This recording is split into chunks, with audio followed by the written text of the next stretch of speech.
is. There is a steal forced by Adam Flagler. So the Bears take it away. Their first defensive stand against the Delta Devils. Baylor back-to-back Big 12 championships. Picked first in the Big 12 preseason poll this year. First time ever they've been picked number 1. There's Keontae George with the ball. Gives to Flagler right side. 5 to shoot. George will fire it up. His first shot as a Baylor Bear. Just off the mark. But boy, is he highly touted, and a lot of people are excited to see Keontae George. And I know why. Because he can put the ball in the hole with the best of them. The one thing that I've seen this summer, playing against them, working out with the team, this guy can really make plays, and he can really pass the ball. Very underrated part of his game. Jalen Bridges running up the floor, also another newcomer to Baylor. 6'7" junior from Fairmont, West Virginia, transfer from the University of West Virginia. There's Old Man River, Flo Thamba. Well, we're glad to have him back in the post position for the Bears. There's Bridges, gets the feed and the bucket. First points of the season go to Jalen Bridges, and it's a 2-0 Baylor lead. Now, I'm really excited to see what Jalen Bridges brings to the team. At 6'7", he's really a hybrid. He can play the 3. He can guard multiple positions. They can switch with him. But he can also step out and shoot the 3 at a consistent rate. That's what he did at West Virginia. Really excited to see what he brings to the table. 2-0 lead. Drive to the bucket. Reverse layup. Shot no good there by Recco Gibson, junior out of Memphis, Tennessee. There's run it the other way. Quick 3. In and out. No good. Had the look. Just wouldn't fall for L.J. Cryer. Great to have Cryer back 100%, along with Flagler. Reverse underneath. Shot won't fall again. Ball lost out of bounds. Last touch by Baylor will stay with Mississippi Valley State. So the 5 starters for the Bears. I think we've touched on all 5 of those guys. But, man, the bench is deep, isn't it? The bench is deep. When you add a guy like Langston Love, who missed last year, before the injury, he was playing exceptional basketball. His ability to shoot the 3, big, strong, physical guard. 6-man, Dale Bonner has made vast improvements. The bench is very deep for Baylor this year. One of the deeper benches we've seen. There's a miss by Bridges, but a follow by Keontae George. Short range, rebound, and put back, and the Bears lead 4-2. Terry Collins had the bucket for Mississippi Valley State. Drive runner, shot no good. Fight for the rebound, pulled down by Michael Barber. Barber, a 6'8" grad student from Jackson, Mississippi. 3 on the way. Hustling rebound by Baylor. Keontae George tracks it down. Baylor had the benefit of playing on a Canadian tour over the summer. Got 10 days of practice, got 4 games in Canada. King, that's big, isn't it? That's huge because you kind of get the new guys acclimated to the system. Right here, great rebound by Keontae George. Another underrated aspect of his game, he's a really great rebounder. Very tough, very physical. But to your point, John, being able to play in the summer, being able to get those extra games just helps you get used to playing on a big stage. I mean, and they weren't playing guys who were just bums. They were playing guys who could actually play the Canadian national team, under-23 team. They played some really good teams. Keontae George was able to show what he can do and why he is Keontae George, why he was a top 5 player in America. His ability to score the ball and make reads. I mean, I'm excited for this team. I think this team has potential to potentially win a national championship. I'm really excited. Flagler, a couple of free throws for a 6-2 lead for the Bears. 3 minutes in, first half. Now some pressure in the backcourt. Flagler applies the pressure. Press broken by Danny Washington, 6-foot junior guard from Greenville, Mississippi. Pass out on the perimeter.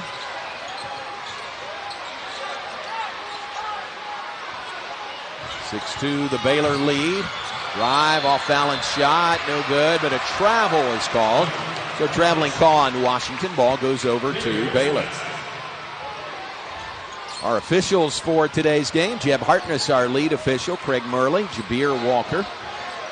Talked to them before the game. I said any points of emphasis going into this year. He said no new rule changes. Only thing different is a flop. You don't get the warning anymore. A flop, the first one, is a technical. Oh, wow. So we'll watch for that. Oh, wow. That might change the game a lot. That's right.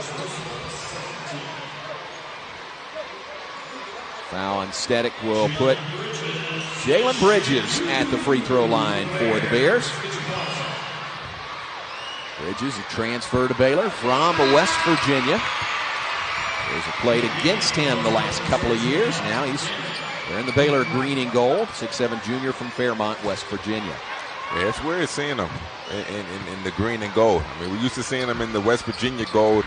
I got the pleasure to do a lot of his games while he was at West Virginia. So it's really weird seeing him in the Baylor uniform. Couple of free throws for an 8-2 Baylor lead. Pressure in the backcourt again by the Bears. Ball tipped. It makes its way into the hands of Danny Washington. And the Delta Devils set up in the front court. A lot of changes in this Mississippi Valley State team. There's the big man in the post trying to find some room there. It's Daniel Umo. Umo's 6'9" sophomore from Lagos, Nigeria. But he traveled in the paint, and Flo Thamba, good defense for the Bears.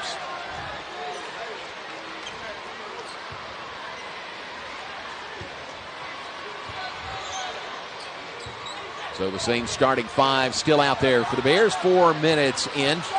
It's early season games, King, really important for minutes, for rotation, for combinations. Isn't that the most important thing in these early season games? Yeah, the biggest thing is confidence. Being able to gain your confidence, but we'll get into that after the break. Come back to that after a break. Timeout on the floor. 15:50 to play. First half in the Farrell Center. 8-2 Bears up on a 6-0 run.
A2 lead for the Bears to start the game. Baylor number 5 in the nation, coming off back-to-back Big 12 championships. What a year last year for Scott Drew and this Baylor team. Second straight Big 12 regular season title. Number 1 in the nation for 5 weeks. Number 1 seed in the NCAA tournament. Fell up the road in Fort Worth in the second round to runner-up, national runner-up North Carolina. So great season for Coach Drew and the Bears. And King, this has become the norm. You know, it used to be you get to 20 wins, hey, at Baylor, that's an accomplishment, and it is. Used to make the NCAA tournament, that's an accomplishment. Now it's a high seed and a long run in the NCAA tournament. Yeah, I think, every single year, teams have one goal, win national championship. But a lot of times they just say that because it sounds good. But now Baylor is in a situation to where they built a program to where national championship is a realistic goal. If you're not in the Final Four, if you're not in a championship game, that's a letdown. So to go out in the second round, it used to be, okay, we made the tournament, we got out of the second round. That's unacceptable now. As a Baylor Bear, if it's not a championship, if it's not a Final Four, not an Elite Eight, then that's a letdown. It's a disappointment in the season.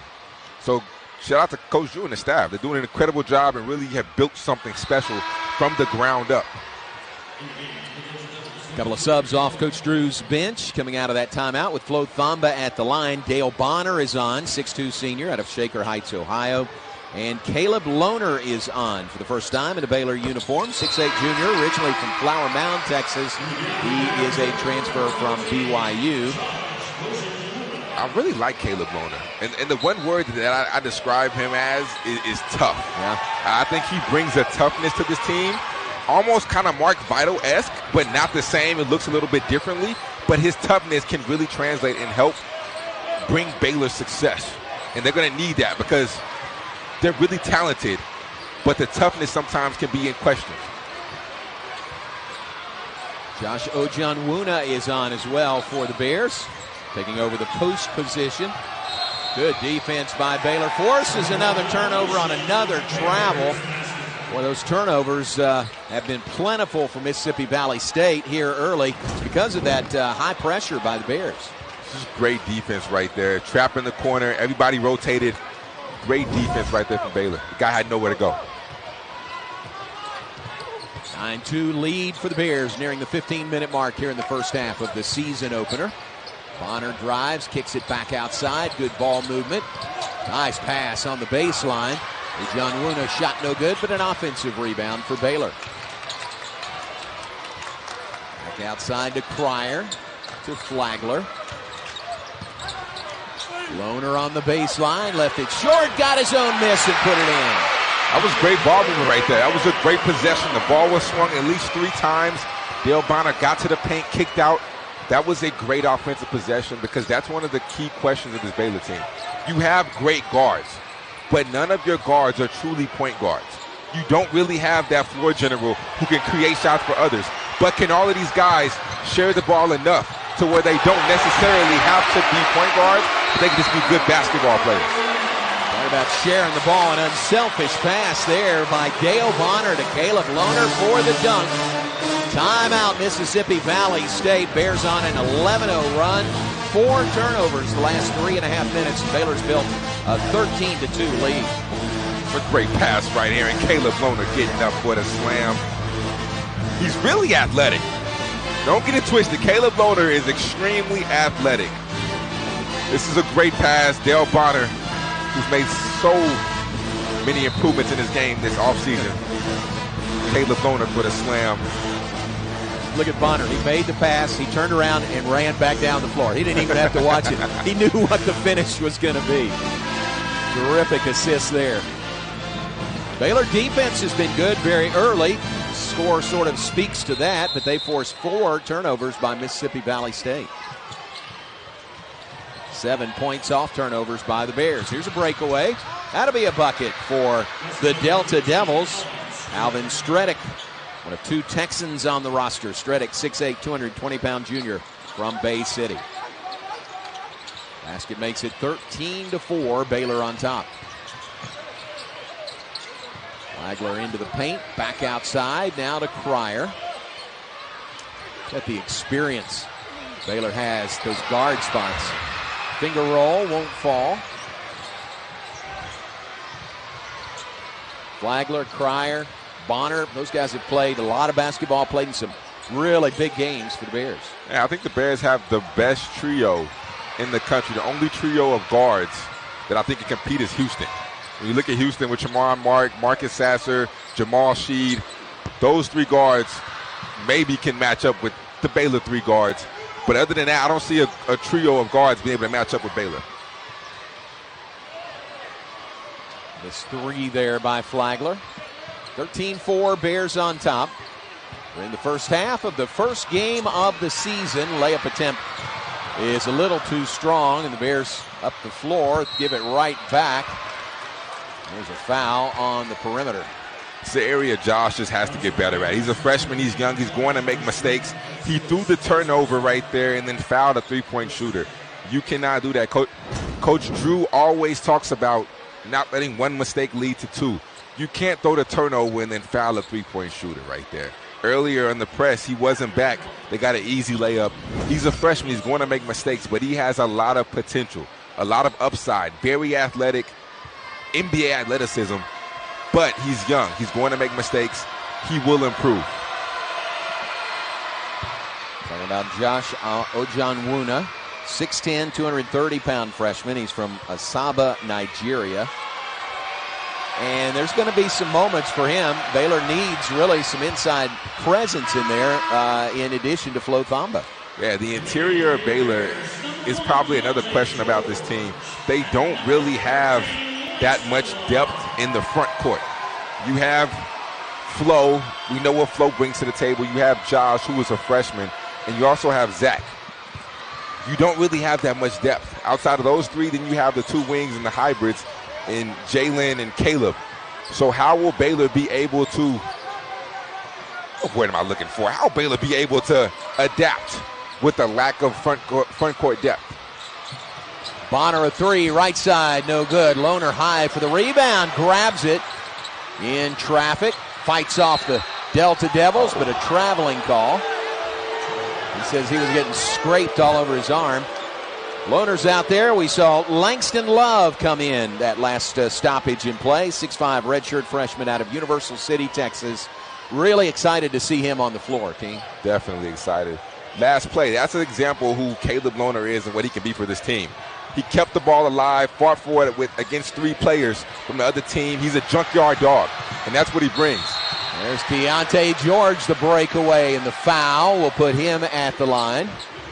Keontae, the Big 12 Freshman of the Year in the preseason. Baylor has had the preseason Big 12 Freshman of the Year 2 years in a row. Remember Kendall Brown last year. Now Keontae George this year. Kendall Brown, Jeremy Sohan. These guys have moved on to the professional ranks.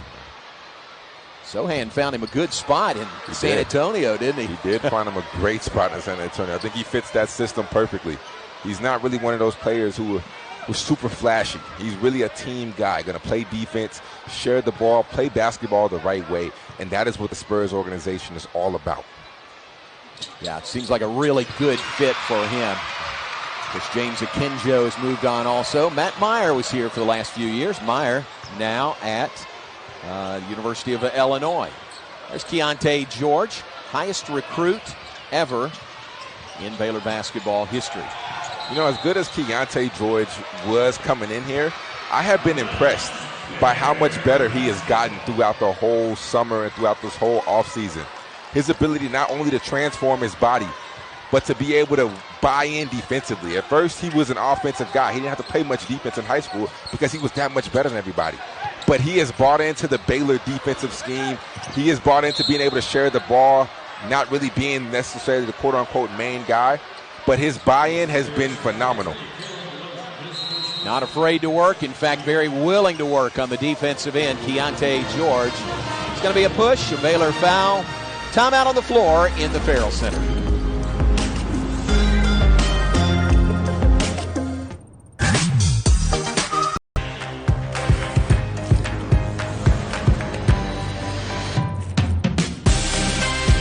There are all kinds of... Stretching it out on the floor, make sure he's all right. It's Terry Collins for the Delta Devils. You know, J-Mo, I would argue that this trio of guards, compared to the national championship trio of guards, collectively, this trio might be more offensively talented than that trio. That's saying a lot. That's saying a lot. I mean, you had lot. Jared Butler, who was Jared Butler. I mean, Davion Mitchell, same thing. Macy O.T. could really score the ball. Defensively, I think that group might have them beat just because of Davion's impact on the game. But offensively, pound for pound, I think this group might be more offensively talented. That's going to be a charge drawn by Jalen Bridges. Or was it drawn by Keontae George? At any rate, a charge on Mississippi Valley State. So that is really saying a lot, King. Because that trio of guards obviously led Baylor to a national championship. They were so dynamic. Davion Mitchell, National Defensive Player of the Year also. Another three. There's Pryor getting in on the act. His second made three. But offensively, you have three guys right now on this court that can shoot easily over 40%. LJ Cryer will probably shoot over 45. Adam Flagler will shoot over 40. And Keontae George can score whenever he wants to. There's a reason why some consider him a top 10 draft pick next year. Cryer guilty of the foul. Here's a Cryer three, last trip down the floor. We call these guys an MD. The reason why we call him an MD is because you must dribble the ball. To let him catch and shoot and stand right there, that's way too easy. That's an automatic bucket for LJ Cryer, a guy who shot 50% almost for the year. J-Mo, that's crazy. Yeah, 50% absolutely. before you go down. 1 out of every 2 shots you take and you're making from behind the arc. That's crazy. A foul on Cryer, his third here in the first half, so he'll take a seat down there far into the bench. Jordan Turner's down there. You see the wrap on his right wrist, not available today. A steal on the inbounds, and Bridges hammered as he goes for the breakaway layup. Baylor's doing a lot of really good things on the defensive end here in the first half. They are, and it kind of starts with Flo Thamba. I mean, Flo Thamba is the guy. This is a great steal. Jalen Bridges, this is what he does. He went to West Virginia. You have to play defense for Huggins. Major difference between Huggins and Coach Drew. But nonetheless, you have to play defense. Jalen Bridges is used to that. But the defensive side starts with Flo Thamba. He is the anchor down low. The guy has won national championship. He understands what it takes. One of the best defensive bigs in America in Flo Thamba. So it all starts with him as far as the help side and everything. And his ability to lead will translate to the guards. But I have been really impressed with Keontae George on the defensive side. The one-on-one pressure defense, sliding over, being able to take a charge, his buy-in on the defensive side has really grown his game and elevated him and taken him to the next level. Now is on Michael Barber, his second. Couple of free throws there by Jalen Bridges. Bears lead by 20. Their biggest lead of the first half. Jumper on the baseline, no good by Charles Jones. And ball goes out of bounds and over to the Bears. And another thing that we haven't really seen that much from Baylor is the press. We're seeing the pressure starting early this year.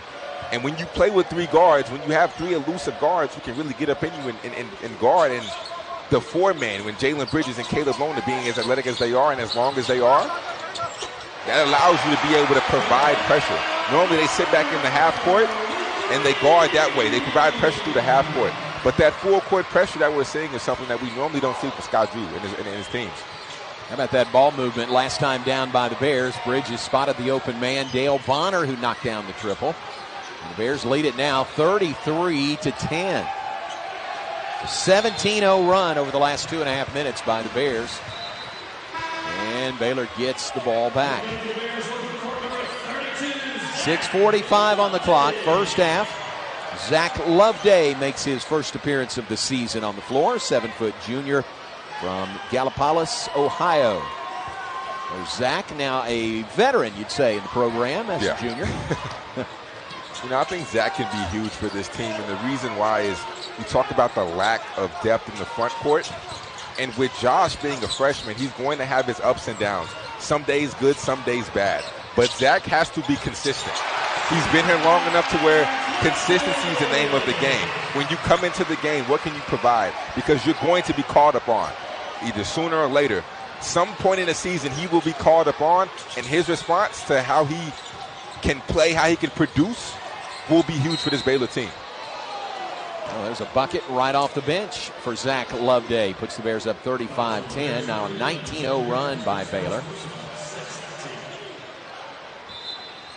Flagler wearing that wrap on his lower left leg, and he's kind of shaking that leg last trip down the floor. Caleb Lohner back on for the Bears, the transfer from BYU. Jalen Bridges goes to the bench. Bears comfortably on top right now, 35-10.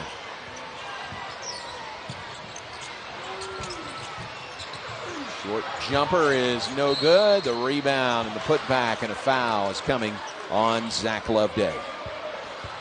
Baylor 63-1 all time against teams from the SWAC. You're asking what's the one, right? What's the one? That's not funny. You remember it? I remember the one. Honestly, was it? Yeah, it was. First game of the season. Yes, it was. It was season First opener. game of the season played in Texas Southern. Yes, yes. They came in here and beat us. Yes, Wow. that's right. That's the one. That's the one. The one was, I was a part of the one. I contributed to the one. You contributed to the 63 also. But I mean, what's funny that was is when the you one. said 63 and 1, I was like, who was the one? And I was like, wait a second. I knew That was my team. I knew the brain was churning there. Oh, nice pass. Caleb Lohner goes for the dunk, but he's fouled. That was a great feed, and there's that athleticism by Caleb Lohner. Caleb Lohner is sneaky athletic. I remember playing with him this summer, and there was a play where the guy went up for a layup. Caleb Lohner, the ball was about the top of the square, the round. I mean, the square that's not the backboard, but the square. He caught it with 2 hands. Wow. Went up there vertical, caught it with 2 hands, and I looked at him and said, man, you're more athletic than I thought you were. Yeah, I didn't give you that much credit. But he's very athletic, and he will provide the toughness and be that junkyard dog. And he's very versatile as well. I think he fits right in to this roster. He fits right in. What's crazy is I actually hosted him on his first visit to Baylor. This happens a lot to me. Maybe I wasn't a good host, right? This happened with Mario Kegler, Jared Butler, Caleb Lohner. A lot of guys don't come the first time. Wow. So they always come the second time, Yeah. but they always go to another school. They choose somebody else over us. Maybe I just wasn't a good host. No, you know what? You're planting that seed that doesn't bloom immediately, but it does bloom a little bit later. Yeah, maybe so. So maybe that is a mark of a good host. You know? That's right. There's the steal by the Bears. Ball tipped out of bounds on the inbounds play. Baylor continues to work a little backcourt pressure. Up 35-11 on Mississippi Valley State. 3 right side is good by Bonner. Baylor fans need to get used to hearing the name Dale Bonner. Dale Bonner has got his confidence back. This is a guy who, when he was at Fairfield State, I want to say, the Division II school, he led the country in scoring, one of the top scorers in the country. But now he's able to do it. He's got his confidence back, got his swagger back, and this year, he will have a big year. Coming off the bench, he will be huge for this Baylor team. Well, you hear those kids that are here in attendance, and I use the term sincerely because they're elementary school kids that come. 33 buses, 6,000 elementary school kids that are here for this 11 a.m. game. Listen, I wish I could have had a field trip to a Baylor game when I was in school. We took field trips to museums and arboretums and things like that. And there's nothing wrong with those. Nothing wrong with it. But that's just not my cup of tea. I like basketball. I want to see hoops. So I wish I would have been able to go to a Baylor game. These kids are blessed. Ronald Williams out of Killeen with the free throws. 6'8" senior from Killeen. On the floor contributing. 40-12 is the Baylor lead. Foul and free throws coming for Baylor with 5:16 to play in the first half.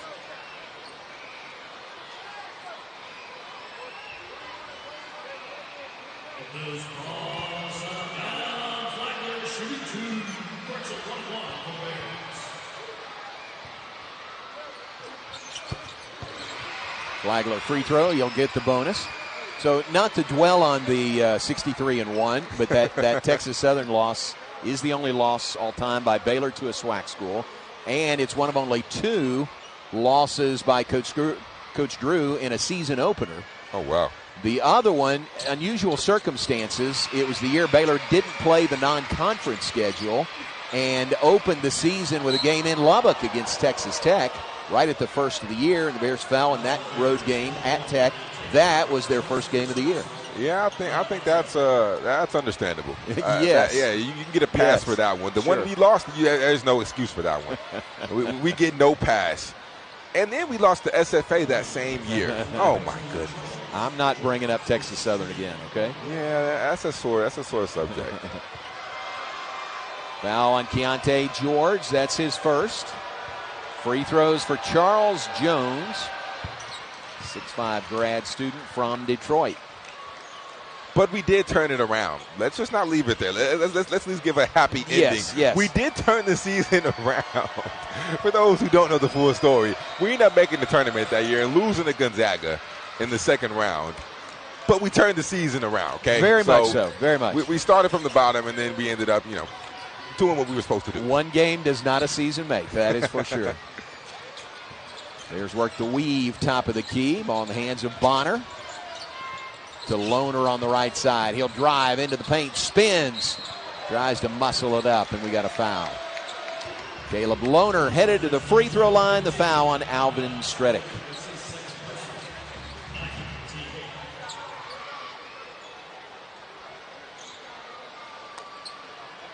Correct something I said earlier. I said Baylor picked number 1 in the preseason poll, first time ever. It's not correct. Second time in the last 3 years, Bears have been picked number 1 in the preseason poll. That's my first example of the football-basketball overlap. Yeah. Because football was picked to win the Big 12 this year for the first time ever. And they're moving up with a bullet for a win over Oklahoma on Saturday. But that was the first time football had ever been picked to win the Big 12 in a preseason poll. Now, Baylor football is playing well. I mean, who would have ever guessed that TCU would be this good? And no disrespect to TCU, but their rivalry is strong, and I just don't want to admit that they're good at football. Listen, man, they are good. They're 9-0. Yeah, they're really, really talented. And I mean, I'm not really a big football guy, but aren't they doing it with their backup quarterback too? Well, yes. The quote-unquote backup? Yes, he was not the starter first game of the year, but Max Duggan has come in, and he's nobody's backup right now. So I'm about to say, you can't even use well. the word backup is disrespectful now. That quick release there by George. Langston Love chases down the rebound. Football Bears host Kansas State this Saturday and TCU next Saturday. There's a bucket by Loveday and a foul. That was impressive.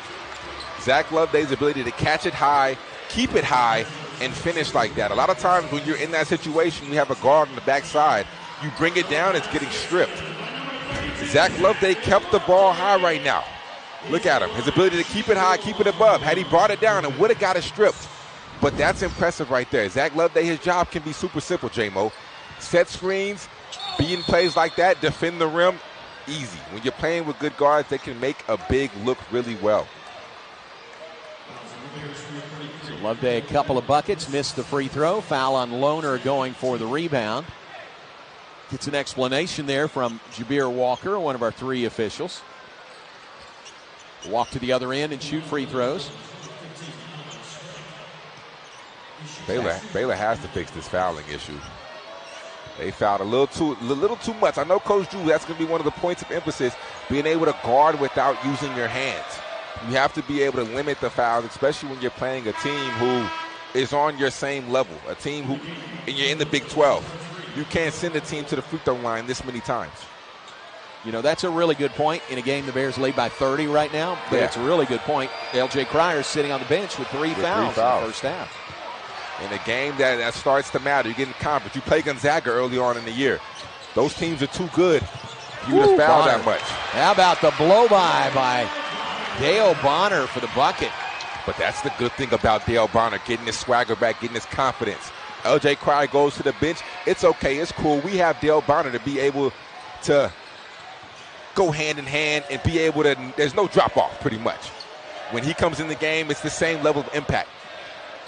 Pass deflected, nearly stolen. Ooh. And they're going to get a foul on Lohner on the perimeter after the Bears were about to get another steal. Instead, foul on Lohner. Free throws for Mississippi Valley State following a break. 4 minutes exactly to play before halftime. Bears have their biggest lead of the game at 47-15.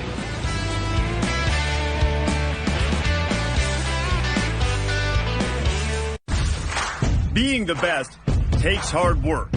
Missing is Truett Beard today. Truett is home sick and would be here absolutely. And I had to ask, was he sick with the hoops flu, like he couldn't go to school because he's coming to a game? But no, he's so sick he can't come to the game. So hoops flu. Hoops flu. There may be some folks playing a little hoops hooky from work right now. But it's the first game to tip off the new season here in the Farrell Center. Truett and Turner are watching at home. And hope Truett is feeling better very soon. Shout out Truett and Turner, man. Two of the cutest little kids. I agree. I'm biased, but I agree. Unbiased. Yeah. There's a whistle on that rebound. It'll be a lane violation. So he'll get another shot at it. 47-16 the score. Baylor on top of Mississippi Valley State. Under 4 minutes to play, first half. Strong rebound on the miss by Keontae George. George spots the open man. It's Bridges for three, and he nails it from the right corner. You have so many guys on this Baylor squad that can step out behind the arc and shoot the three over 35%. I mean, Jalen Bridges, perfect example. Long, athletic four-man who can really step back and has a great stroke to him. How about 11 points by Jalen Bridges, first half of his Baylor debut. There's that 50 on the board, first half with 3:24 to go. Jumper on the baseline, too strong. Can't handle the rebound on the miss by Recco Gibson, and the ball goes over to Baylor. You know, another thing about Keontae George, we saw at the games in Canada, and I think we've seen it a little bit here today. He's very unselfish also. Very. You know, comes in with that great reputation as a scorer. There he is, popping a long three. But I think he's very much a team-first guy, and I mean, he'll get his points, he'll get his opportunities, but it doesn't look like he's forcing anything. He's very unselfish. I think that was probably what I was most impressed with, because I heard about his scoring when I was playing against him, so I wanted to see it up close and personal. But his ability to come off a ball screen and hit the guy in the corner, picking on the tag, making the right read consistently every single time down the court, that's when I knew he was a pro. I knew he was a pro because I knew he could score, but when he can consistently make the right read, play after play, I said, yep, you have a great future ahead of you. Just keep doing what you're doing, and he's a great, great young man. Not an arrogant guy, to be so highly touted, to have all the followers on Instagram and everywhere. He's a very humble, down-to-earth kid, and I know his father. His father can hoop. His father dropped 40 on the Thunder in the preseason. And his father can still get buckets. If you ask his father, that's a perfect example of what he does right there. He can really pass, see the floor. But if you ask his father says that he's actually better than him. They play one-on-one. Wow. He will beat Keontae, and he is so serious when he says that. But he comes from a great family, a great kid, great young man, and he has a very bright future ahead of him. Pretty assist last time down the floor by the Bears to get to 53. There's the lob for Thamba, tipped away, out of bounds, and will stay with Baylor with 2.5 minutes on the clock. The only thing with his passing that I will say is, a lot of times when you're dealing with freshmen, Jared Butler kind of ran into this problem a little bit. They always try to hit the home run pass instead of keeping it simple. When Keontae keeps it simple, when Jared Butler kept it simple, he was a great passer. Sometimes you try to hit the home run pass, try to go for the one that woes the crowd. Yeah. That's when the turnovers come. The turnovers start piling up. So the more simple he can keep it, the better of a passer he can become, which makes him ultimately a better player and a better playmaker. Foul on the inbounds. Flo Thamba was run over. So again, back to the free throw line here with 2.5 minutes on the clock, first half. These kids are saying, wow, they sure go to the line a lot. And they have in the first half. They have been to the line a whole lot. Baylor is 14 of 19 shooting free throws. Mississippi Valley State is 9 of 13. 32 combined free throws so far, with a couple coming here. 53-16. King wants it like first game of the year. Really, no matter who your opponent is, can't you do some things and see some things and learn some things about your team playing against another opponent that you can't get in practice? Yeah, a lot of times you play these games, and for the past 2-3 months, that's a great finish right there, Langston Love. That's great to see, because with the leg brace, with the injury, his ability to go through contact, that's really impressive. It's a good sign for Baylor. But for the past 3 months, you've been playing against the same guys every single day. You're really tired of each other. I mean, you know each other's tendencies. You know what you're going to do. You really have no motivation to go to practice. So now you're amped up. You always have those pregame jitters. So it teaches you a lot right now, but also you have to realize you have to settle in. It's just the first game. You can't get too high right now no matter how much you win. You can't get too low if it's a close game. as a coach, you have to be able to understand that this is just the first one. And you're going to build, this is the ground, this is the basement. You're going to build and continuously get better. So you really can't, you can take this game seriously, but not too seriously, I guess. Yeah. No, but you can work on some things. You can see some things. You can work on combinations. Try to figure out lineups. Try to figure out who plays well together, who does well. Coach Drew is very big in analytics. He's going to see which lineups score the most points, which lineups are the best defensively. He's very big when it comes to numbers. He even charts everything in practice. Josh Ojonwuna is back on for the Bears. 55-18 is the score. Couple of free throws by Walker from Mississippi Valley State. Flagler, nice. How about that? Just kind of loops the pass underneath for an easy bucket for Josh Ojonwuna, his first points in a Baylor uniform. So we've seen him score for the first time. We saw Langston Love score his first Baylor points the previous trip down the floor. That's fun to see. 3 right corner. That one is good by Terry Collins. Up the floor to George in a hurry, in traffic, handles the ball well. Love drives in, banker, no. Got his own miss, put it up, and a foul. That's really great to see right there. I mean, Langston Love earlier had a play where he drew the contact, finished the bucket. This is a great pass right here. Great finish, really great dime, great aware play from Adam Flagler. But for Langston Love, a lot of times when you see guys with this type of knee brace, they're super hesitant. They're still favoring it. They aren't 100% comfortable because of the injury, because of what happened. To see him drive to the cup like that and his second bounce, be able to rise up real quick, get the foul. 2 great signs right there from Baylor. That shows that he's getting comfortable, getting back in his groove. Yeah, and he is just over a year out from the knee surgery. So, you know, to me, that's really quick to get him back on and contributing like he is. Yeah, and the more comfortable he gets, that adds another guard to Baylor, which makes this team, their backcourt, even more phenomenal. Another turnover by Mississippi Valley State. Deontay George going to be called for a charge there. 14 turnovers by the Delta Devils. There's to turn that into 23 points here in the first half. Second personal on George with 31.8 seconds to go in the half.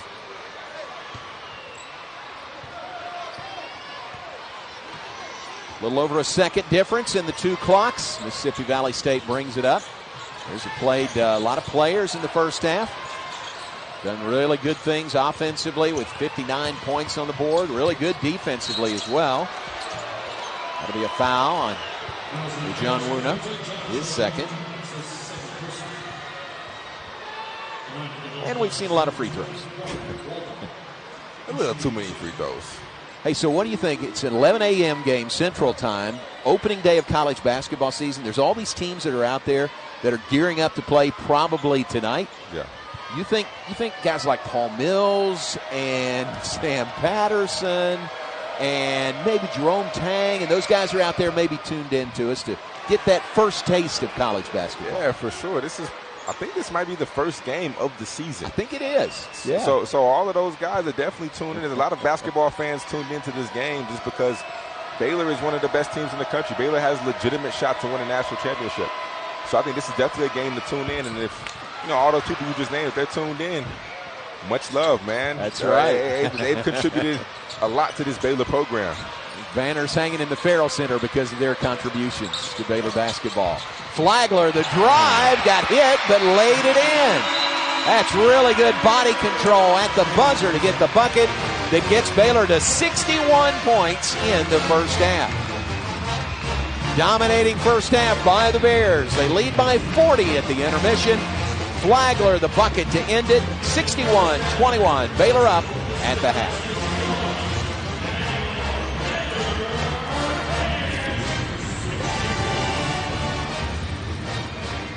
Wow. Being the best takes hard work. It takes early mornings, planning, precision, sweat, sacrifice, and teamwork. That's why Old Dominion Freight Line, the #1 national LTL carrier for quality, works hard to be the best in the game and is proud to support those striving to be the best in their game. Old Dominion Freight Line, helping the world keep promises. Hey, Peloton, step into your power. Let's go. You didn't come to work out. You came to outwork. Let's get it. Yo. Boom. Come on, you got this. Everyday man's on the Hey, block. no challenge, no change. The team goes. Let's go.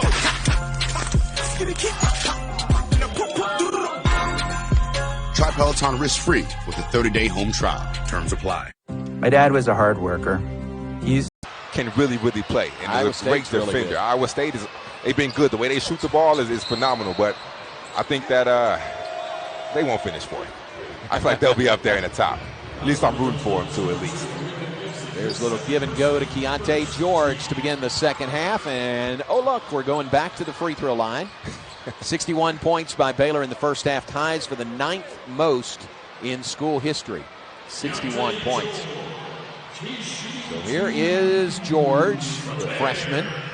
3 points in the first half, but as we said, 5 rebounds and 7 assists. You know, I've really been impressed. With I think he may have lost a contact, got hit in the face. That's a great finish. But, J-Mo, I've really been impressed with the color of shoes that they have now. You like that? Yeah, I mean, Keontae wearing the tan color shoes. You see guys wearing green and yellow. I mean, I guess it's part of the colors, but the pink. Flo's got pink going. The Flo Thomba's rocking. I mean, right. It used to be, we used to have a rule at Baylor where we all had to wear the same color shoes. Coach Tang used to make that a rule. Everybody has to be in the same color shoes. So that the captains always used to have to pick the shoe color before the game. And now all of a sudden, they just have the ultimate freedom. I guess that's what happens when you win a championship. Huh? when you get a little more freedom. Yeah, when you start winning, they do not care about small things like that. Right. But the coaches are always in uniform, though. I love the look. They've upgraded their look. They used to wear the suit and the ties. Oh, yeah. So Coach Drew's starting to rock the J's, rocking the ones. I'm really liking what I'm seeing from the coaches. Coaches are very much in uniform. They look sharp. Yeah, they do. They look really clean. I like the quarter zips. That's a good look on Coach Drew. 2 free throws by George to begin the second half. 63-21 is the Baylor lead. 3 misses everything. Flo Thamba takes it out of the air. Well, I'll say this about the shoes matching. I mean, the term is uniform, right? They wear a uniform, and Bridges is down on that play. Slow to get up, but is getting up. And a charge at the other end. Let's check Jalen Bridges. He is a little slow. Some of the Baylor assistants come out to look for. I think Keontae lost a contact lens. Luke Simons out there, first-year director of basketball operations. Oh, man, he got hit with the elbow right. He's a tough kid, though. Very, very tough young man, and I feel like if you play for Huggins, you have to be. He's going to stay in the game, so Jalen Bridges appears to be all right. Bears have the ball back. Just underway, second half here in the Farrell Center. The season opener, not just for Baylor, but for the Big 12 and for all of college basketball. Baylor and Mississippi Valley State have the honor of opening the new college basketball season today. J-Mo, we talk about Bridges playing for Huggins. Imagine playing for Huggins one year and then Scott Drew the next. That would be an interesting conversation with Jalen Bridges, wouldn't it? Man, that's like night and day. He probably walked in first day of practice and was shocked.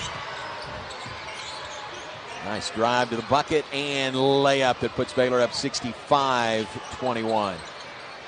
Well, the funny thing about it is, for Bob Huggins and Scott Drew, they're really pretty close. Seriously, I mean, you might think it's kind of the odd couple, and maybe in some ways it is, but those were the two guys, along with Commissioner Brett Yormark, that went to New York City that did this media tour. Did you see that a couple of weeks ago? I saw that. And so think about that. It's Scott Drew, is Bob Huggins, and it's Brett Yormark tooling around New York City promoting the Big 12. I think it's kind of I think it's kind of funny, but there really is great respect Andy Katz among here for those NCAA. two coaches. 2 Hall of Famers. Yeah, oh yeah. Well, Bob Huggins is there, and Scott Drew will be there. So Mississippi Valley player maybe took an inadvertent elbow and appears to be okay. Oreco Gibson. So we've had a couple of guys kind of go down to the floor here in the first couple of minutes of the second half. Here's how it happened. Oh. Flo just kind of trying to direct traffic out there. Extends his right arm and inadvertently hit him.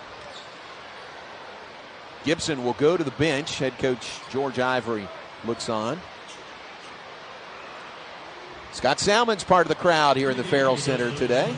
It's a nice crowd, not just school kids, but folks wanting to get their first look at these Bears. So play continues. Baylor's ball leading 65-21. Cryer had his minutes limited with 3 fouls in the first half. L.J. Cryer drives, runner, left it short. Rebound, Mississippi Valley State. The run out, the pass up the floor. And a steal by Cryer. Tried to feed George. He saves it inbounds. Good job tight-roping the sideline. 3, no good. Back down the floor, and Flagler is back defensively, but 2-on-1, and the lay-in bucket is good by Stredick. Makes it 65-23, Bears lead. King again, big lead, and we've got a long way to go here in the second half. But what are the best things Baylor can get out of a game like this? Really, it's just working on your sets. Being able to go up against somebody new and not the same competition. So being able to not just work on your sets, but stay sharp the whole game. Because college basketball is a 40-minute game. You slip up against an opponent in the Big 12, slip up for about 5 minutes, all of a sudden you look up and you're down by 10. So in order to stay sharp, keep this lead 42, keep the lead and expand it. Do not let up, keep your foot on their necks, as they say. That is the key to the games like this. Being able to stay locked in and focused for a whole 40-minute game. Bamba may get credit for a block there. Bridges definitely will. Starts the break the other way. George to Cryer. And the ball knocked away and stolen. Pass up the floor. Snowbirding at the other end. The bucket is good by Michael Barber. Lead is back to 40 for the Bears. Lothamba sitting at 7 rebounds on the day. And again, a long way to go in this game. His career high is 11. Jalen Bridges. Runner is good. Into the photographers he goes. Not really one of Jalen Bridges' strong suits, putting the ball on the floor. He's more of a true definition of a 3-and-D. Stepping out, shooting the 3, being able to play defense. Putting the ball on the floor has been a question mark of his, but that's a great play right there. Reverse layup attempt is no good. Looks like they're going to whistle Keontae George with the foul. That is 3 on the Baylor freshman guard. And we'll shoot free throws with 16:07 on the clock. Second half. Next action for the Bears. They will host Norfolk State coming up on Friday. King, you have other ESPN duties that night. And won't be here, but that is a rematch of the first round game in the NCAA tournament last year, Baylor and Norfolk State. Yeah, Norfolk State, I actually did the MEAC championship game last year when they went to the game that sent them to the NCAA tournament. That is a program who's used to winning. I mean, they win the MEAC year in, year out. They dominate the MEAC. They're used to winning. They probably feel quite a way about getting eliminated in the first round by Baylor, so they're going to come in here and be ready.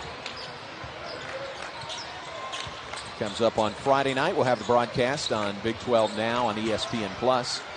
Mississippi Valley State, they've got a nice week ahead. I'm not sure if they go home and then go to their next game, but they are headed to Hawaii, a tournament hosted by the University of Hawaii that begins on Friday. Nice little trip. I mean, that's a nice little trip right there. Yes, it is. It's a good first week of the season. Yeah. Bears with numbers on the break. Catcher for lays it up, but it rolls off. But a foul. Free throws for L.J. Cryer when we come back. 15:33 on the clock, second half. Bears leading 67-26. 7 o'clock Central Time in the Farrell Center. We'll have it right here on Big 12 Now on ESPN+. The GOAT, Nikki Collins. And I love her energy. I love the energy. Sometimes she'll bring the dog. She has a super cute dog. Sometimes, like all the time. Scout. Scout is in the office every day. I love the dog. I love her energy. She would be a great coach to play for. I would love to play for somebody like that. Very personable, very relatable. I love the energy that she brings. It's Kayla Bloner back on the floor. Asked Coach Collin about being picked 4th in the preseason poll, the Big 12 preseason poll. Let's see what this call is. Blocking foul on Dale Bonner. We'll take another look at it. Ask her about being picked 4th in the Big 12 in the preseason, a team that's won 12 straight Big 12 championships. And she says, yes, but I only have one of those. And she's right, which was last year. That's very true. And she says it shows the strength of the Big 12 this year. Yeah. Really, really up and down. Some outstanding programs. On the men's side, we know, but on the women's side also in the Big 12. For sure. I mean, just being able to, I do work for SiriusXM and Big 12 today. Just being able to really pay attention. I never really watched women's basketball like that, but COVID really got me into it. So now being able to watch certain teams in the Big 12 and being able to watch certain programs like Texas evolve, Iowa State evolve. I mean, the way Iowa State shoots the three, that's impressive. Yeah. The way they consistently knock it down from Trey and they hunt the threes like that, they're fun to watch. So if Baylor's the 4th best team in the Big 12, it is a really good league. Yeah. And that's just the preseason prediction. Nice floater by Flagler for 2 and a foul. So we'll see their team, which has a new look. 5 returning players, but 8 newcomers to their roster this year. Oh, wow. So that's going to be continuing that process of acclimating everyone together when they open tonight. I love the patience right here by Adam Flagler. He's really a true definition of a 3-level scorer. He can get to the cup, he can shoot the 3 ball, but has a nice floater, a nice mid-range game. Very versatile offensive package. 15 on the day for Flagler in the season opener. Leader of 4 Baylor players in double-figure scoring. There's a turnover by Michael Barber. There's have it back. Kayla Bloner puts it in the hands of Flagler. He brings it across the midcourt stripe. Interesting to watch the rotations and the combinations that we see. Right now it's Cryer firing away. A little bit long. Cryer and Flagler and Bonner as the 3 guards. Flagler giving a second shot at it. Knocks down the triple. I think the constant theme that we have been seeing tonight is Baylor is going to the 3-guard lineup. Last year you saw Matthew Meyer play the 3 a little bit. But this year they're going to the 3-guard lineup and they're going to stick to it because they have elite guards. Good shot right there. But because of their depth in the backcourt, they're going to stick with this. Now the only problem with the 3-guard lineup is can they rebound consistently? When they play teams who are a little bit bigger, can they be able to block out and rebound the basketball will be a huge question. Cryer firing a 3, no good. Thamba, the putback, won't fall. And fighting for the rebound. We got a whistle and a foul. The other end, Michael Barber hit a 3-pointer. Saw Mississippi Valley State 3 of 10 from 3-point range on the day. When you play a team like Kansas, who will have Kevin McCullough, Grady Dick at the 2 and 3. Both of those guys are about 6'8". Can Baylor box out? Can Baylor keep those guys off of the glass? Because we know that's one thing Kansas thrives himself on, being able to post up, being able to exploit mismatches. Will Baylor be able to match up size-wise? But also on the flip side, will Kansas be able to guard those guards on the perimeter with the bigger guys? So it works out both ways, but will Baylor be able to block out consistently is the real question.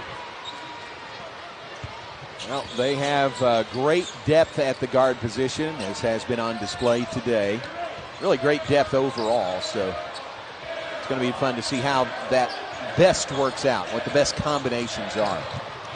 Drive, reverse layup is good by Danny Washington for Mississippi Valley State. 76-31 our score. Cryer, that's going to be a goaltend, so give him the bucket and a foul. Yeah, there was no need to try to block that one. That had no chance of going in. Cryer really slowed with the injured foot last year. Great to see him back. Gosh, it's just great to see these guys healthy, isn't it? Yeah, that's one of the key things. You talked a little bit earlier about what do you work on in these type of games. I guess another thing that I forgot to mention is get out this game healthy. Stamina, yeah. That's the biggest thing. They said the best ability is availability. You have to be able to get out these games healthy and make sure nobody gets injured, because last year we saw the injury bug really hit Baylor hard. Recco Gibson, the floater in the paint. Now he gets the steal. He took it away from Dale Bonner.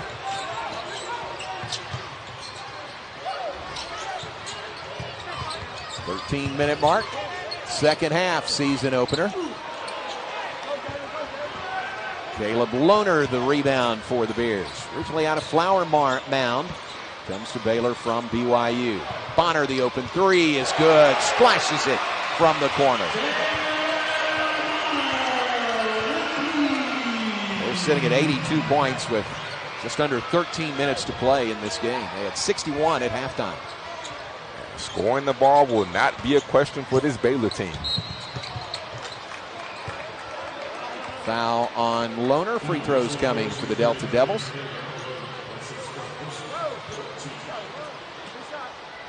10 consecutive years Bears have been in the postseason. Last couple of seasons, really the last three for the Bears. 55-9 over the last two seasons. It's the best record by a Power 5 team.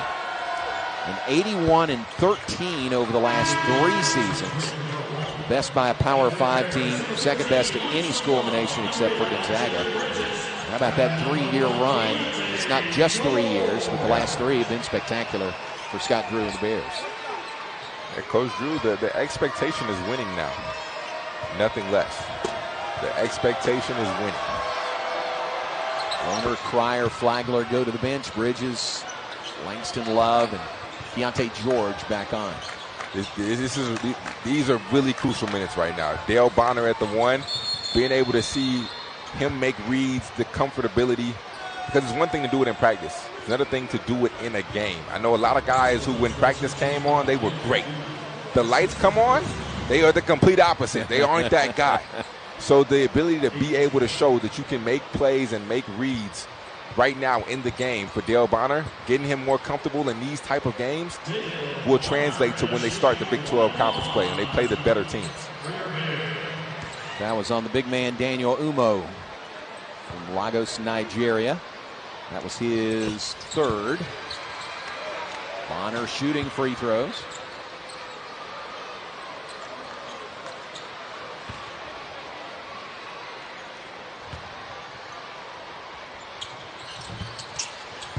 Missed the second one. Bridges couldn't get the rebound. Thamba did. That's rebound number 10 on the day for Flo Thamba. He's one shy of his career high in rebounds. And more free throws coming. Flo going with the pink Nikes today. Knowing him, it's a well-thought-out decision. I bet it has some kind of meaning, don't you think? Yeah, that's just how Flo is. Flo is very meticulous in everything he does in his life. There we go. I'm liking it. Breast cancer awareness, I'm here for it. Extending into November. Extending into November. I like that. I'm here for it. Good shot by our crew.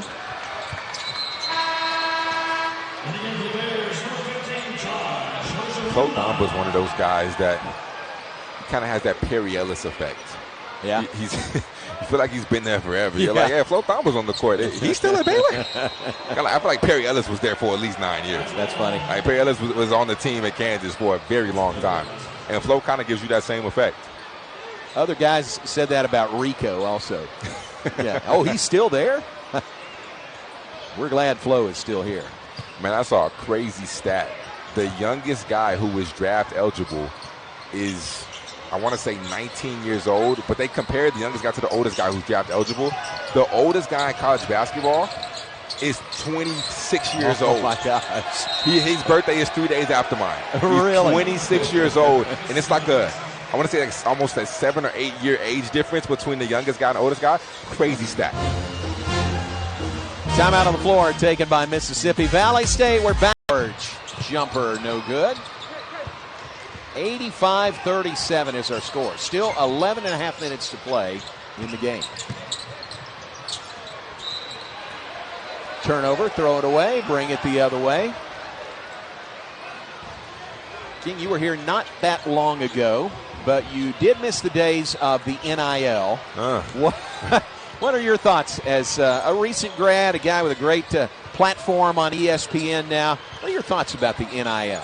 So I feel like I have two sides of this. I think one side, oh my goodness. I think one side, as a former player, I'm salty because I did miss those days. I Right. barely missed it by just a few years, so I'm very salty as a former player. My professional opinion is I think it is great for the sport because I think student athletes do so much for the game. They do so much for the university, and I feel like they should have the ability, as we look at this that should be intentional foul, or flagrant. But I think it does so much for student athletes. They should have the ability to be able to make money off of their name, image, and likeness. I think this is long overdue. I think they should have done this a long time ago. I feel like this is great for the sport.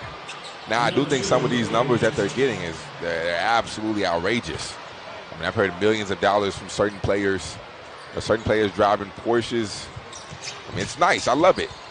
But I'm just a little jealous as a player who was there not too long ago. A little salty.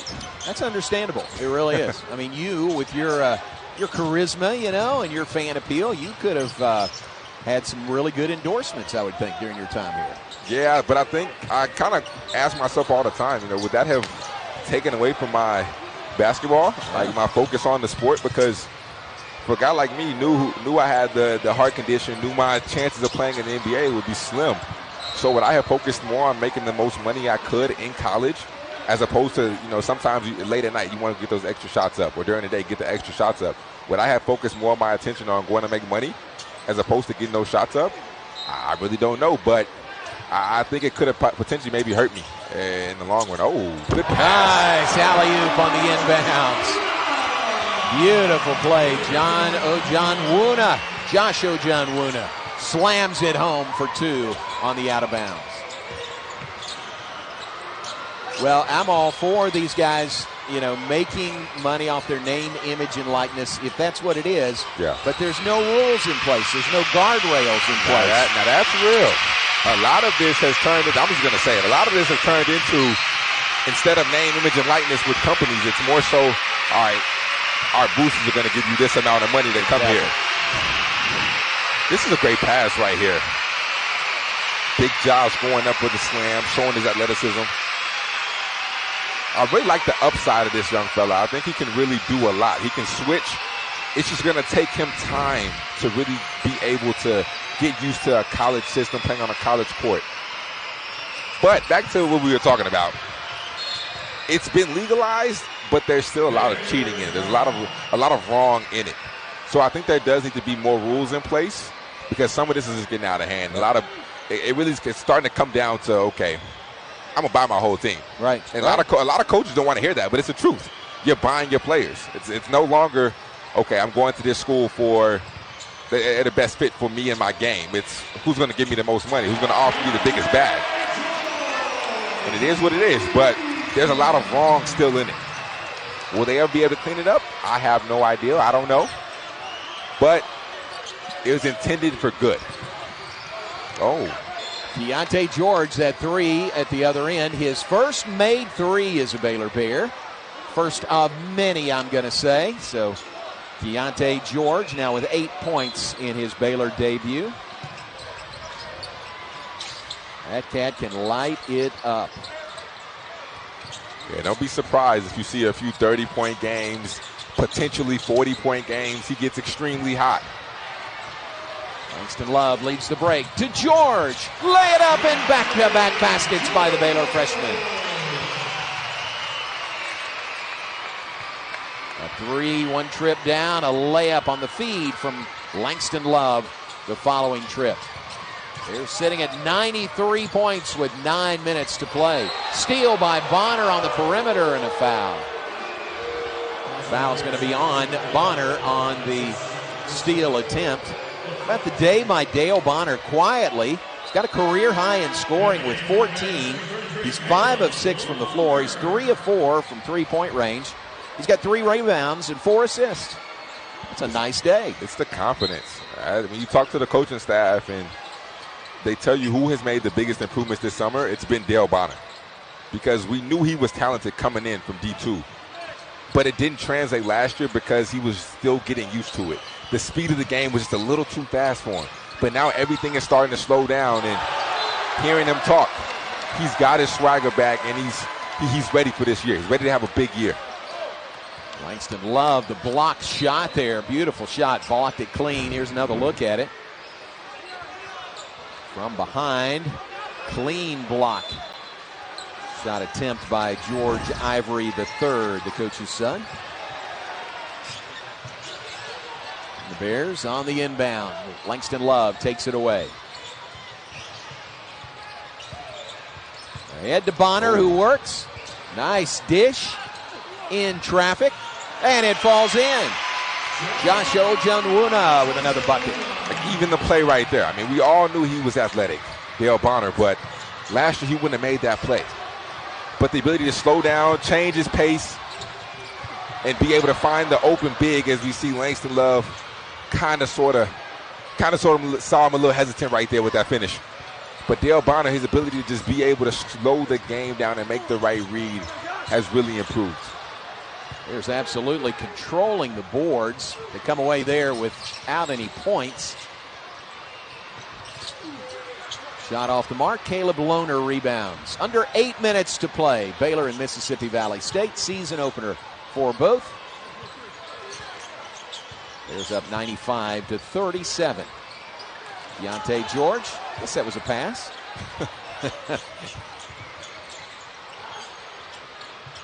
Back in the hands of Bonner. Starts and stops. With 3 to shoot. George a 3, and he splashes it. Keontae George in his Baylor debut. He's now got 13 on the day. The Bears on a 16-0 run. That's what Keontae can do. He turned a broken play into a 3. That play was going nowhere. That's where the lack of a point guard you really saw right there. But Keontae George is that good of a scorer to turn nothing into something. That'll be a foul on Langston Love. Gets us to a timeout, the under 8-minute timeout. We'll step aside and be right back. Keontae George in his Baylor debut gets the Bears to 98 points on the afternoon. Fun. Definitely will be fun. Free throws for Mississippi Valley State. Alvin Stredick at the line as play resumes. King Baylor sitting at 98 points, still 6:57 on the clock. Yeah, like I said earlier, scoring will not be the problem with this team. Caleb Lohner the rebound on the miss. Looking for 100 potentially this trip down. Cryer is back on. Zach Loveday is back on. But a turnover by the Bears. Only the 8th turnover of the day. And a bucket at the other end by Alvin Stredick. You know, a game like this,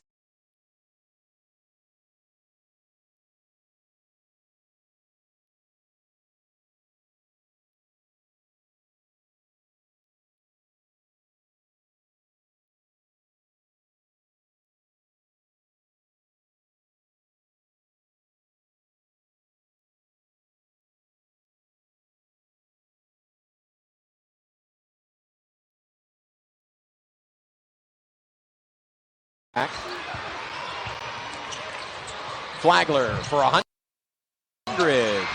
Not this time. Collins up the floor. Flying in for the left-hand layup is Danny Washington. Remember, the Bears led 61-21 at halftime. And for the most part, really kept their foot on the pedal here in the second half. Langston Love, he's going to get the Bears to the 100-point mark. Langston Love can play. And Langston Love is right now the 5th guard for Baylor. If Langston Love is your 5th guard, you have some very talented guards. Shot rolls in for Areco Gibson. Over Loveday. Loveday at the other end with the layup. 102 on the board for the Bears. 5:07 and counting. Nice feed underneath the bucket by Daniel Umo. 6'9" sophomore from Nigeria. When you hear Lagos, Nigeria, what do you think of? Former player. From here? No, not necessarily here. Maybe University of Houston. Hakeem Olajuwon. Lagos, Nigeria. Yeah, you almost had me stumped right there. I was about to say, not here. I don't know about that one. If Jim Haller was coaching Baylor at that time, and if he had had his way, he would have swayed Hakeem to come to Baylor. First year U of H came in with Hakeem there. Yeah. He was traveling with the team, wasn't suited up. Haller, he walks in the Heart of Texas Coliseum. Haller walks down and tries to get him to come sit on the Baylor bench. It was terrific. He stayed at U of H and had a great career there and an unbelievable Hall of Fame professional career. How about that move by Flagler? Adam Flagler has a bag on the offensive end. He is a very great scorer, a really hard player to guard, speaking from experience. Under 4 minutes to play in this game. Pass. Stolen away by Flagler. To Love for the layup for 2 for the Bears. J-Mo, do you know who went to Mississippi Valley State? My dad had to educate me on this one. Is it another sport? Another sport? Yeah, it would be Jerry Rice, right? That's kind of the namesake, I think, of the school. When you hear that school, that's the first person you think of. Yeah, my dad told me, and I said, I don't know who went to Mississippi Valley State. And he was like, Jerry Rice. Oh, he said Jerry Rice, and I was honestly a little bit shocked. That's it. Langston Love up after the collision. We've got a timeout. 3:14 to play. Bears lead Jerry Rice's alma mater, 110-47. Good-sized guy, 6'4", 185. Really a good-sized guard. And really, his all-around game is, to me, what's most impressive. Yeah. You know, we knew he could score. We knew he could shoot. That last 3 that we showed you there, that was with 3 on the shot clock, and he knocked it down. But the defense, the assist, the rebounds to go along with it, really solid. There's another rebound for Keontae right there. He also didn't try to force much. And that's the key thing. Normally when you see good scorers, they try to force it a little bit, but he never forces the issue. He takes what the defense gives to him and makes the right play. George to Loveday. Loveday, the extra pass to Ojan Wuna, leads to the foul. So here comes some more free throws. 2:59 to go. Bears sitting at 111 points.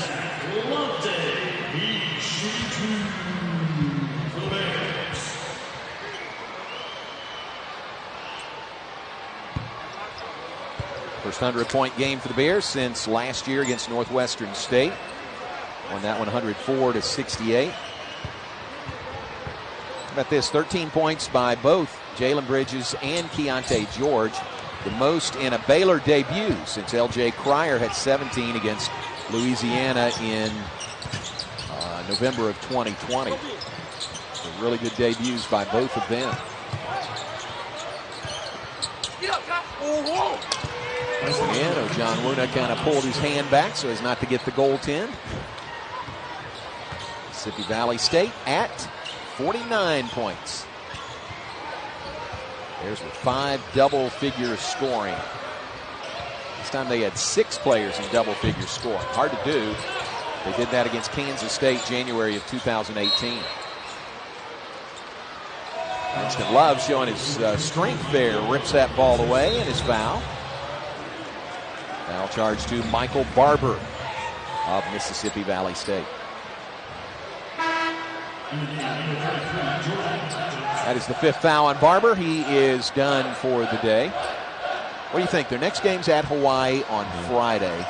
Do you go back to Itta Bena, Mississippi for a couple of days? I mean, it's Monday. It's Monday. You got class. They go back. I mean, yeah, you have class. I think you probably leave Wednesday. That's probably right. Go back to Mississippi, leave Wednesday. I know they're probably anxious to get there. I know I would be. Yeah, you know it. Yeah, I'd be ready to get to Hawaii instead of being in Mississippi. Yeah, if this game was, say, Tuesday or Wednesday, they'd probably go straight there. Yeah. Itta Bena. You ever been to Itta Bena, Mississippi? I've never been to Itta Bena, Mississippi. I've only been to Jackson. Jackson. It's the only part of Mississippi I've ever been to. Jackson and where? Starkville? Stark Vegas. Wait, hold on. We played Ole Miss. Yeah, I've been. Where's Ole Miss at? That's right. Oxford. Oxford, yeah. Yeah, I've been to Oxford. They have a great facility.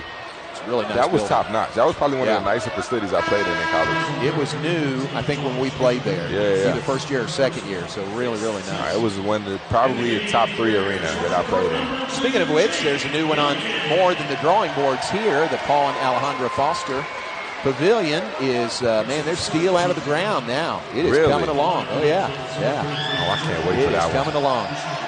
I can't wait for that one. January of 2024 is the scheduled date to make the move from the Farrell Center to the new Foster Pavilion. It's right across I-35, right by the Clifton Robinson Tower, sort of catty-corner to McLean Stadium, and it's going to be gorgeous. It's going to be crazy. So nice. I've actually never seen it. Really? I've probably driven by it a million times, but I've never seen it. Well, up until the last couple of weeks, really, there wasn't anything to see. It was all groundwork, and now there's steel structures coming up. When you leave today, look over there. Yeah, I'm going to do that. Zach Loveday firing a 3. Shot is no good. Jake Youngkin is on for the Bears. 6'3" junior from Loveland, Ohio. Rebound, Langston Love. There's Dale Bonner. Back to Love for 3, and it's good. I like what I'm seeing out of Langston Love. Just the confidence right now. Looking to get his shot up, and that's what he provides. He provides a scoring option off the bench. Now 6 double-figure scores for the Bears today. That is hard to do. First time it's been done here at Baylor since January of 2018.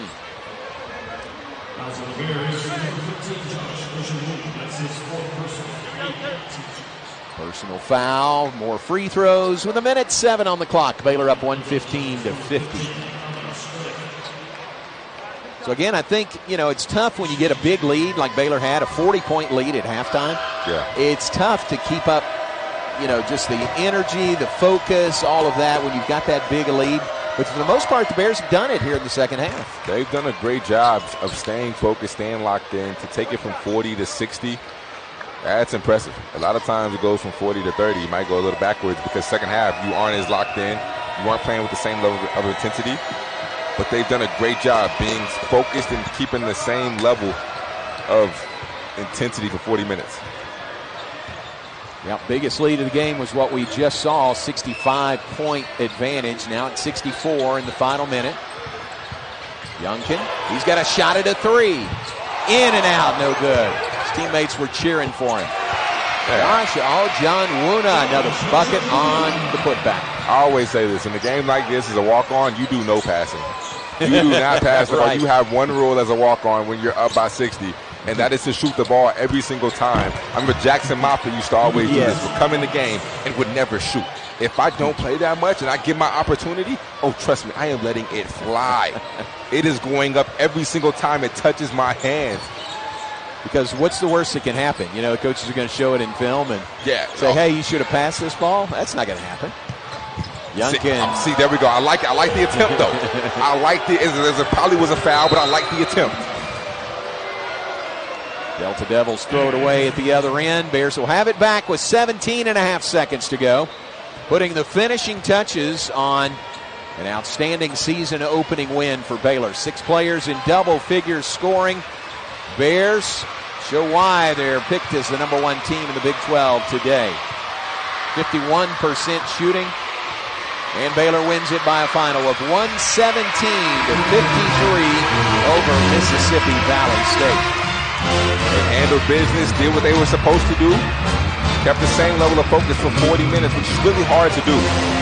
So shout out to the Bears for doing what they were supposed to do as number 5 team in the country. They showed why they are going to